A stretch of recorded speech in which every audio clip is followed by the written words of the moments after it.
I should warn you, this might get long. A lot has happened over the past year with this woman, and I've got plenty to say. Our relationship lasted nearly 6 years, on and off. The fact that it was so unstable should have been my first clue to walk away. But I kept letting her back in. Honestly, there should be a forum dedicated to insane exes, because the stories I have about her could fill a book. Maybe even a TV series. Let me start with some background. We'll call her crazy because, well, that's what she is. About 2 years ago, after being broken up for 6 months, she started blowing up my phone. At first, I ignored her. I knew letting her back in would only lead to disaster. But one night, after a few drinks, I caved and replied to a text. That was all it took. She started coming over, and before I knew it, we were back together. For 7 months, I put up with her nonsense. She was physically abusive and emotionally manipulative, throwing tantrums like a toddler. If I didn't give her money, let her use my car, or cater to her every demand. Things escalated when she attacked a guy at a bar with a beer mug. The final straw? She started using meth and bringing it into my home. I tried to get her help, but she twisted it like a wah. That's the problem. So I kicked her out, told her mom to come get her, and swore I was done. But she wasn't. The harassment started immediately. She posted a fake escort ad with my number, flooding my phone with hundreds of calls and texts. Then she reported my car as abandoned, forcing me to prove ownership to avoid getting towed. Next, random men showed up at my apartment for dinner dates she'd set up, using my address. It got worse. She sent me photos of my apartment, claiming my dog had escaped, just to mess with my head. Then came the cops, accusing me of rape based on a false report. They grilled me, insinuated I was guilty, and left without ever verifying the claim. Later, I found out no official report had even been filed. She didn't stop there. She forged a change of address form, redirecting my mail to her place. With my bills and personal info in hand, she shut off my utilities and tried tampering with my account. The police were useless. They shrugged and said they couldn't help unless she was served a restraining order, which she kept dodging. Finally, a break. She got 3 months in jail for the bar assault. 3 months for nearly braining someone with a glass? Unbelievable. But at least it gave me some peace. Until she was released. Early. The harassment resumed with a vengeance. Fake pregnancy texts, superglued magnets on my car, and the piece de resistance, a driver's seat filled with dog crap and used condoms. I had to clean it. Out on my way to work, people ask why I haven't changed my number or moved. Simple. I refuse to let her win by uprooting my life. Plus, my rental history isn't great, so breaking my lease isn't an option. I'm holding out, hoping she finally gives up. But knowing her, she's just getting started. This next story starts in a small town where everyone knows everyone. This next story starts in a small town where everyone knows everyone. I was 18, fresh out of high school. And like most kids my age, I spent my nights drinking on the beach or driving to the city for fun. One night, a friend and I went to see a movie, then stopped at a fast food joint afterward. That's where I met him. The guy who turned my life into a nightmare. He was working the counter, smiled at me, and later followed us outside to ask for a lighter. We'll call him Chris. He was charming at first, asking me out, and within a month we were officially together. He'd stay at my parents' place often, driving me to school, much to my friend's annoyance. Then, I made a mistake, introducing him to a friend, Julia. Weeks later, we broke up, and the stalking began. First, it was his car parked under a streetlight near my house. Then came the footsteps at night, the jiggling of door handles, the whispered threat. Teas poured in from unknown numbers, detailing my movements, threatening rape, and promising to hide my body where no one would find me. Julia, now dating Chris, fed him information, my schedule, my routines. One night, after a late drama rehearsal, classmates spotted his car outside, 2 figures waiting inside. My mom had to pick me up, watching the rear view the whole way home. Things escalated when I reported him to the police.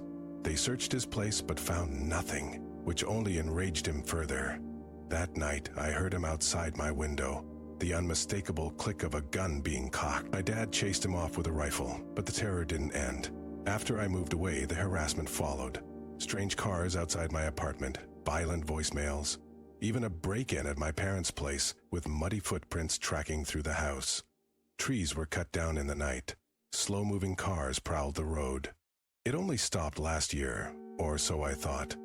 Over Christmas, my sister accidentally leaked that I'd be home. Chris showed up, asking my dad where I was. When my dad threatened him, Chris laughed and promised violence. I changed my number, locked down my social media, and stayed vigilant. Even now, years later, I know he's still out there.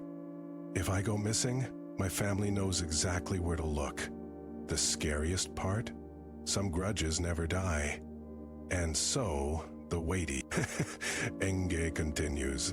Every time my phone buzzes with an unknown number, my stomach knots up. Every unfamiliar car that lingers too long near my place sets me on edge. I've learned to live with it, but that doesn't mean I've accepted it. A few months ago, I thought I saw him. Just a glimpse of a familiar face in a crowd. Could have been my mind playing tricks, but I didn't stick around to find out. I ducked into the nearest store, heart pounding, and waited until I was sure the coast was clear. Paranoia? Maybe. But after everything, I'd rather be paranoid than caught off guard. My friends don't fully get it. They ask why I don't just move on or let it go. They don't understand that moving on isn't an option when someone refuses to let you. The legal system failed me. Restraining orders are just pieces of paper if no one enforces them. The cops, they'll shrug and say, "Call us if something actually happens." By then, it's usually too late.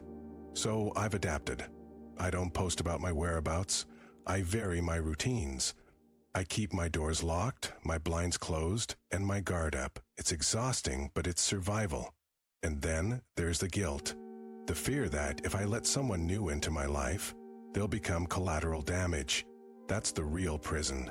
Not just looking over my shoulder, but knowing that anyone close to me could end up in the crosshairs. I wish I could say there's some grand resolution, that justice was served, or that he finally lost interest. But life isn't a movie. The bad guys don't always get caught, and the nightmares don't always end. All I can do is keep going, stay sharp, hope that one day the texts stop, the cars disappear, and I can breathe without wondering if today's the day he finally makes good on his threats. Until then, I survive. Because giving up isn't an option. And to anyone out there dealing with something similar, trust your instincts. Document everything. Push back when the system fails you. And most of all, don't let them convince you that you're overreacting. Your safety isn't negotiable. Stay safe, stay smart, and never ever let them make you feel like you're the one who's crazy. The worst part isn't the constant vigilance. It's how ordinary life becomes weaponized. A knock at the door isn't just a visitor, it's a potential threat. A wrong number call isn't a mistake, it's reconnaissance. Even social media, something most people use without thinking, becomes a minefield. Every post, every check-in, every tagged photo could be ammunition. I've developed habits that would seem extreme to anyone who hasn't lived this. My phone stays on silent, no telltale buzzes to give away my location. I never answer calls from unknown numbers. If I'm meeting someone new, it's always in a crowded place. And I always have an exit strategy. My friends know not to post photos of me without permission, not to tag locations until after I've left. It's exhausting, but necessary. The legal system offers little comfort. I've sat across from detectives who nod sympathetically, but admit their hands are tied without concrete evidence. Meanwhile, my stalker stays just at the line of outright provocation, enough to terrify me, but not enough to warrant real intervention. It's a sick game, and the rules are rigged in his favor. What people don't understand is that this isn't about love or obsession. It's about control. The moment I stopped being a willing participant in his narrative, I became a challenge, a puzzle to be solved, a lock to be picked. And he's patient. Time means nothing when the goal is to prove he can still reach me, still get under my skin. But here's what he doesn't know. I've stopped being afraid. Angry, yes. Wary, absolutely. But not afraid, because fear is what he wants, and I refuse to feed that anymore. So I live my life cautiously, but fully. I take trips without posting about them. I date after thorough vetting. I pursue my career because the alternative, letting him dictate my choices, isn't living at all. To anyone reading this who's in a similar situation, trust that gut feeling when something's off. Keep records of everything. Tell trusted people where you are. And most importantly, know that you're not overreacting. Your safety is worth every precaution, no matter how extreme it might seem to others. This might not have a clean ending, but it's my story, not his. And I'll be damned if I let him write the last chapter. The psychological toll is something no one warns you about. It's not just the sleepless nights or the adrenaline spikes when a car slows down near your home. It's the way your brain rewires itself, constantly scanning, assessing, filing away escape routes in every new environment. You become hyper-aware of details most people ignore.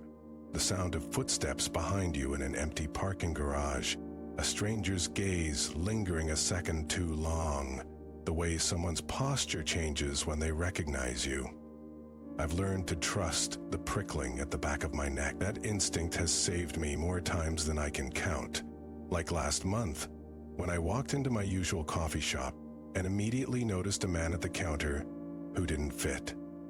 Not because of how he looked, but because of how he wasn't looking. Most people glance around, check their phones, observe their surroundings. He was statue still, eyes fixed straight ahead, hands clenched too tight around his cup. I turned around and left before he could turn around. Maybe it was nothing. Maybe it wasn't. The hardest part is the isolation. How do you explain to new friends why you won't give out your address? Why you always sit facing the door? Why you go rigid when someone grabs your wrist playfully? The people who haven't lived through this can't comprehend the constant calculations running in your head. If X happens, then I'll D. Oh, Y. Always have a Y. I've made peace with the fact that this might never truly be over. The legal system moves slowly, and stalkers are experts at dancing just outside the boundaries of what's prosecutable. But I've also learned my own strength. I know now that I can survive far more than I ever thought possible. To anyone out there in the thick of it, keep going. Document everything. Tell your story when you're ready. There's power in stripping away their anonymity, in refusing to let them operate in the shadows. Most importantly, don't let them shrink your world. Live boldly. Just do it smartly. They want you afraid. Don't give them that satisfaction. The best revenge is a life well lived on your own terms. And mine's just getting started. The irony is that after everything, I've become my own best protector. I notice things now. The way a delivery driver's eyes linger just a beat too long. The subtle shift in someone's breathing when they're about to lie. The unnatural stillness of a parked car with someone sitting inside. These aren't paranoid fantasies, they're survival skills, honed through necessity. I've turned my vigilance into something productive. I took self-defense courses until my reflexes became second nature. I learned cybersecurity to lock down my digital footprint. My apartment is secured with measures that would make a security consultant nod in approval. What started as fear has transformed into competence. I may not be able to control his actions, but I can control my preparedness. Therapy helped me understand something crucial. His obsession says everything about him and nothing about me. This wasn't about some grand passion or tragic misunderstanding.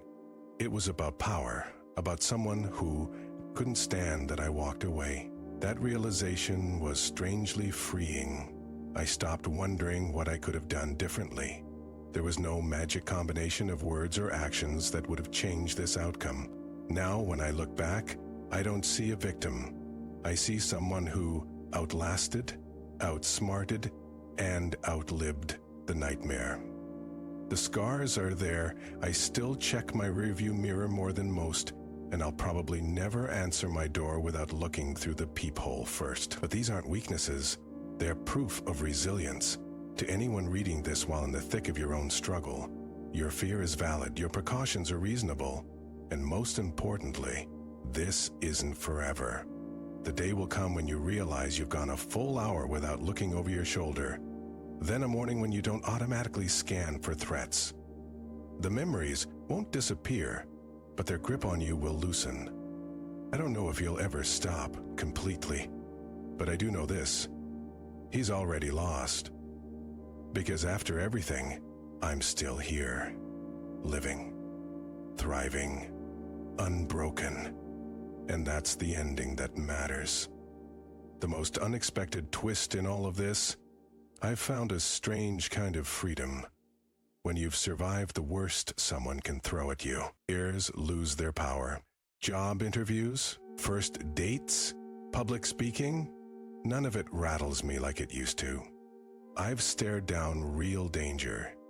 Everything else is just background noise.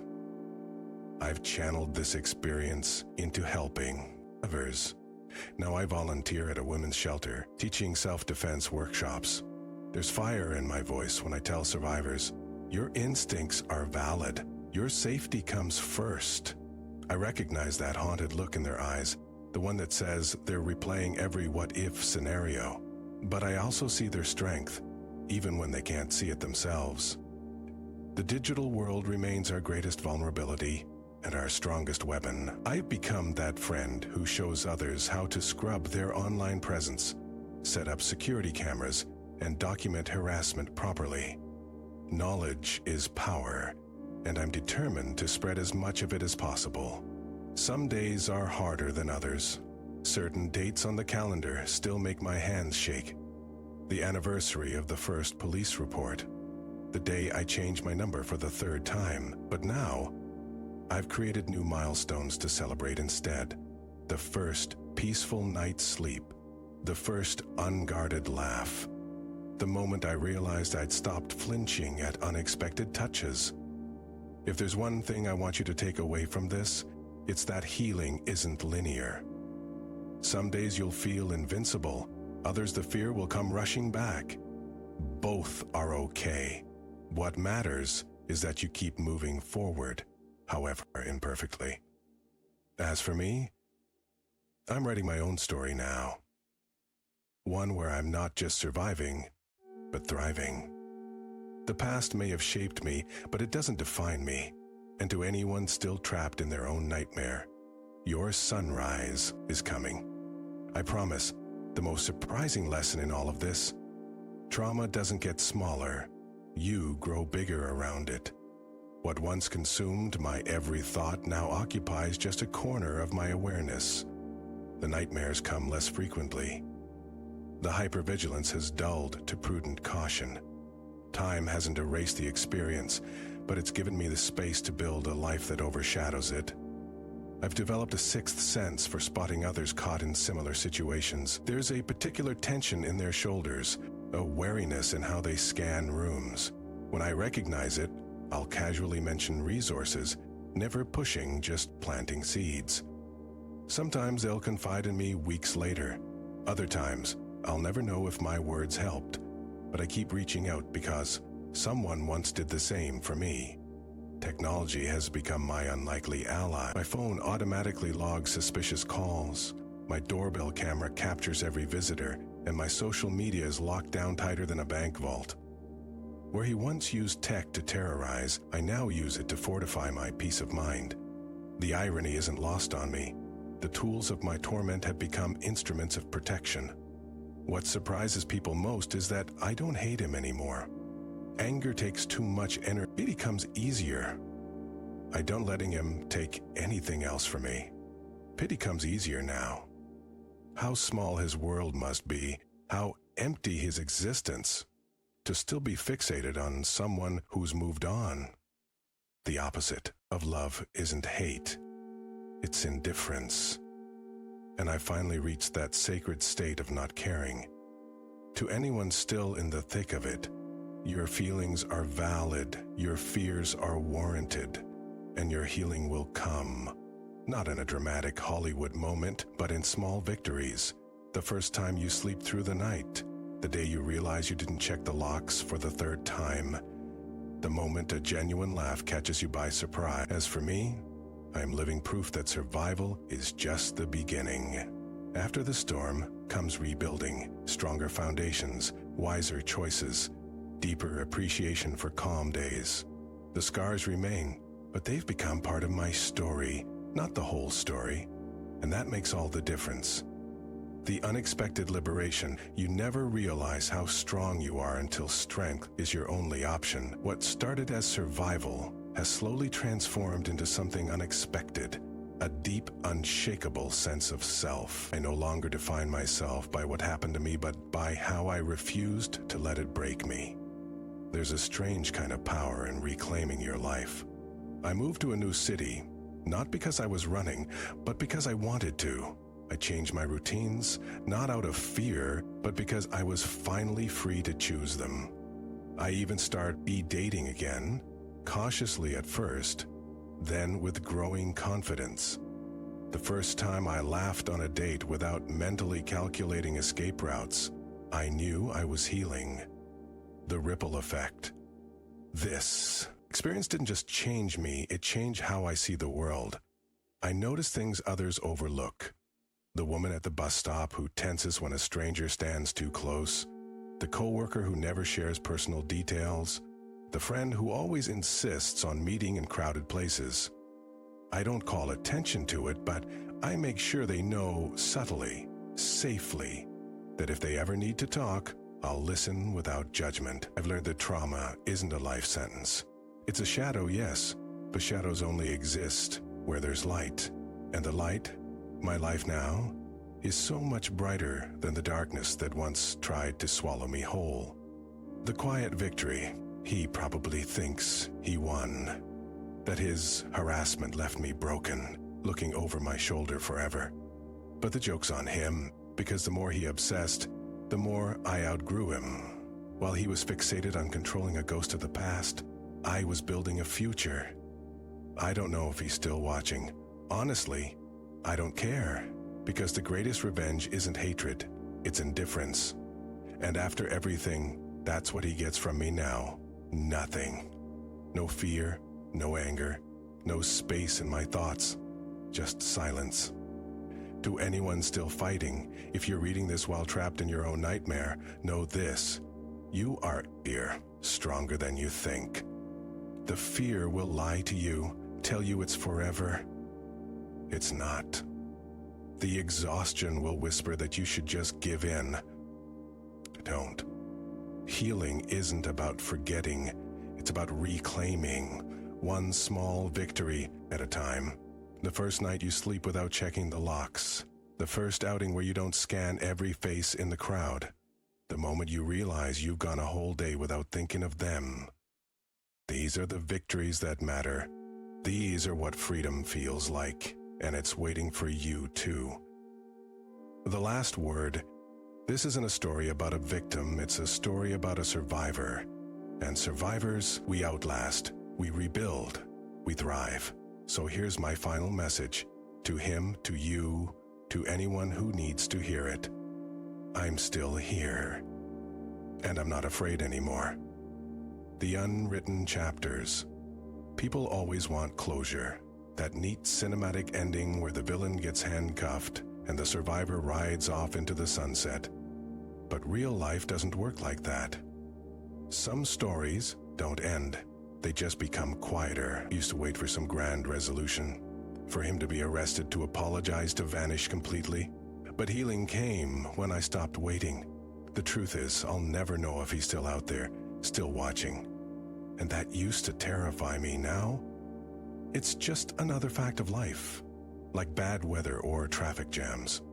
I've made peace with the uncertainty, the unexpected gifts. This ordeal left scars, but also unexpected strengths. I can read a room in seconds. My intuition screams warnings before danger appears. I've developed a sixth sense for people's motives, a skill that served me well in both personal and professional life. Most surprisingly, I've found purpose in the pain. Last month, I helped a college student file a restraining order. Last week, I talked a neighbor through securing her apartment. These small acts feel like redemption, proof that nothing was truly wasted. The liberation of letting go, there was a moment, I can't even pinpoint when, where I realized I'd stopped keeping score. The texts, the break-ins, the police reports, they've become stories I tell matter-of-factly, like recounting a bad vacation. The emotion has drained away, leaving only the facts. That's when I knew I'd won, not because he stopped, but because he no longer mattered to those still in the fight. If you're reading this while checking your locks for the third time tonight, your fear's not weakness. It's your body keeping you alive. The system will fail you repeatedly. Keep demanding better. Small victories count. A peaceful hour, an uninterrupted night. Help exists, from support groups to self-defense classes to trauma therapists. This isn't forever. One day you'll catch yourself humming in the shower again. You'll realize you walked to your car without scanning the parking lot. These moments will sneak up on you, proof that healing happens even when you're not looking. The final truth? They tell us not to let trauma define us. But I've learned it's okay if it does, just not in the way they expect. Yes, this changed me, but the changes aren't all bad. I'm more compassionate, more aware, more alive to each ordinary beautiful day. So here's my ending, or rather, my continuation. I survived, then I thrived, and if I can do it, so can you. The rest is still unwritten. The last line. This isn't an ending. It's a quiet exhale, a realization that the story no longer owns me. The fear, the anger, the sleepless nights, they've all settled like dust after a storm. I walk lighter now, not because the past disappeared, but because I finally set it down, and that's enough.